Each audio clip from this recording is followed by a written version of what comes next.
ছোট পর্দার জনপ্রিয় অভিনেত্রী তানজিন তিশা। ক্যারিয়ারে অসংখ্য হিট নাটক উপহার দিয়েছেন তিনি। পাশাপাশি সামাজিক যোগাযোগ মাধ্যমেও বেশ সক্রিয়। মাঝে মধ্যেই আকর্ষণীয় লুকে ছবি দিয়ে ভক্তদের নজর কাড়েন তিশা। সেই সঙ্গে নানা প্রসঙ্গে নিজের মতামত লিখেন। এবার নায়িকাদের চরিত্র বিষয়ক একটি পোস্ট করলেন তানজিন তিশা। শুক্রবার 27 সেপ্টেম্বর রাতে ফেসবুকে দেয়া এক পোস্টে তিনি লিখেন, কথায় কথায় নায়িকাদের চরিত্র খারাপ কেন ভাই? একটা মেয়ে সাধনা, অধ্যবসায়, পরিশ্রমের দীর্ঘ জার্নিতে অভিনয়টা ভালো করলেই নায়িকা হয়।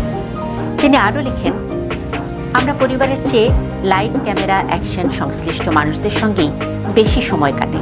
সেদিক থেকে এটাও আমাদের পরিবার। আর পরিবার হয়ে উঠলেই গভীর সম্পর্ক গড়ে ওঠে। যেখানে সম্পর্ক আছে সেখানে ভুল বোঝাবুঝিও আছে। আমার মা, বাবা, ভাই বোনদের সঙ্গেও ভুল বোঝাবুঝি হয়। কই, তারা তো চরিত্র নিয়ে প্রশ্ন তোলে না।